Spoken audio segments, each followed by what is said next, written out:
Hello viewers, welcome to Pathology Discussion Forum, and today in this vlog I'll talk about the structure of the RBC membrane. Now RBC is a type of blood cell or blood corpuscle that is present within our blood, and it is primarily involved and this is primarily involved in transport of oxygen and carbon dioxide. In RBC, there is presence of hemoglobin. Hemoglobins are small proteins which are present within the matrix of RBC, and these hemoglobins are concerned with the transport of oxygen as well as carbon dioxide. And usually, these hemoglobin molecules they resides within this RBC matrix, and all these hemoglobin molecules are covered by this RBC membrane. And this RBC membrane is a specialized structure because it has some specialized functions to serve. And this RBC, as we can see over here, this biconcave shape of RBC that provides a high surface to volume ratio. That means there is more surface area comparing to the volume of RBC, and this will provide an additional advantage of flexibility as well as deformability that will help an RBC in future to pass through the smaller blood vessels. So RBCs are such a structures that can easily pass through a narrow vessels. The diameter of an RBC is about 7 to 8 micrometer. But some of the smaller blood vessels within our body that has a diameter of almost 1 to 2. So if an RBC has to pass through these smaller blood vessels, then it has to be extremely flexible and elastic in nature. And due to this specialized structure of this RBC membrane, these red cells they can usually pass through these smaller blood vessels. Now coming to the structure of the RBC membrane. Now here you can see a mature now here we can see a mature RBC, and it is the cross section of RBC. So if we magnify that portion of the RBC membrane, it will look like this. This portion is actually the RBC membrane, and this portion of RBC is the submembrane structures or RBC matrix.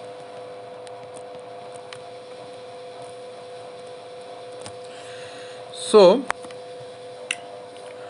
this is actually the RBC membrane. It is a lipid bilayer. That means there are two layers of lipids, and in this membrane there are presence of various protein structures throughout these membranes, and these proteins they serve various functions. Also in the matrix there is presence of another protein, and these types of proteins they are primarily involved in maintaining the biconcave shape of RBC, as well as it will provide the RBC extreme level of flexibility and elasticity, which will be used in process of transmission through the smaller blood vessels. Now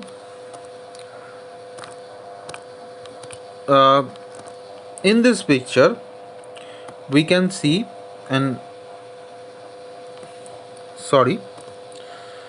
now in this picture we can see there is magnified image of the RBC membrane.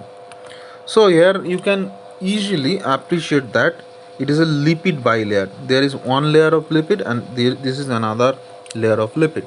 So it is the RBC membrane that is comprised of a lipid bilayer, and in these layers the round portion, these are the hydrophilic portions, and the branched or the chain like portions, these are the hydrophobic portions. So in both the layers, the hydrophobic portions are facing internally, and the hydrophilic portions, these are facing outwards. And throughout this bilayer of lipids, there is presence of multiple proteins, and these types of proteins are vital for various functions. And these proteins are sometimes transmembranous. Some of the proteins, they resides in the outer surface principally, and some of the proteins, they prefer to stay in the inner surface. So there are various proteins in the wall of RBC. Now in this picture, now here, look at this picture. This is the lipid bilayer, and there are various proteins, and these proteins are named according to their position during the electrophoresis, such as the protein 4.1. That means that protein is located at somewhere near the band 4. The band 3 protein, that is present in the electrophoresis band 3, and there are some other proteins also. Now among them, there are few proteins that we have to know about. The most important protein of them is pectin.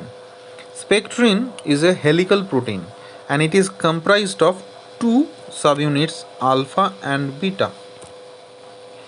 And this protein, this chain like protein, it is the spectrin protein. It is comprised of alpha chain and beta chain, and it is a helical structure.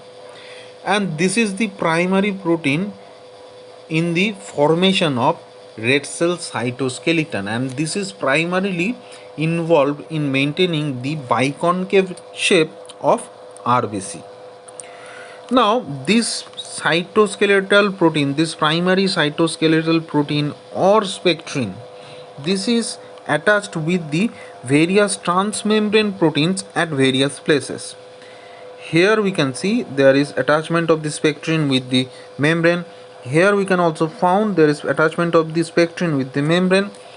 Now this red colored protein, this is the band 3 protein.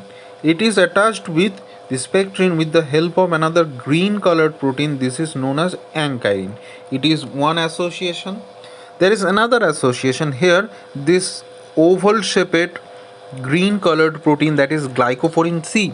It is attached with the spectrin with the help of protein 4.1. So there is band 3 ankyrin and spectrin association, and also at some other place there is presence of glycophorin, protein 4.1 and spectrin association. So these two are the major anchoring factors of the spectrin, which attaches itself with the transmembrane proteins, and these associations are vital for maintaining this biconcave shape. In various types of membrane defects, there is defects in the formation of these types of protein, which will lead to deformity of the red cell membrane. And one of the most common deformity of the red cell membrane is formation of spherocytes. Now spherocytes are these round RBCs with even hemoglobinization. Like in case of mature normal RBC, there is presence of central pallor, and the size is somehow 7 to 8 micrometer in diameter. But in case of spherocytes, there is absence of any central pallor, and also the size is smaller and it is more rounded. So this is a spherocyte. And these types of deformity that usually occurs due to defect in various types of proteins like spectrin, ankyrin, band 3 protein, etc. So if there is deficiency or defective formation of these types of protein, there may be formation of spherocytes, as well as in case of hereditary elliptocytosis or hereditary stomatocytosis, these types of deformities are also due to some other types of membrane protein defects. So that is why knowing the structure of red cell membrane is so much important, because it will help us to understand the process of formation of spherocytes, as well as some other RBC abnormalities like elliptocytosis, stomatocytosis, etc. Okay, that's it for now. Also, I can show you uh, in this picture. It is also it is just a minute. Also, let me tell you the composition of the red cell membrane. The red cell membrane, these are comprised of 50% of the proteins, 20% phospholipids, cholesterol molecules comprise 20%, carbohydrate comprise 10%. So actually the red cell membrane, it is comprised of various types of molecules, and the principal part or the basic structure is the lipid bilayer. And in this lipid bilayer there is embedding of the various proteins at different places, and all these structures, they helps to maintain the biconcave shape of RBC. This type of shape or biconcave shape of RBC actually helps it to retain more amount of hemoglobin in it, as well as it will help an RBC to pass through a smaller blood vessel. Okay, that's it for now. If you are new to this channel, then don't forget to subscribe to our channel and don't forget to follow our Facebook page. Thank you.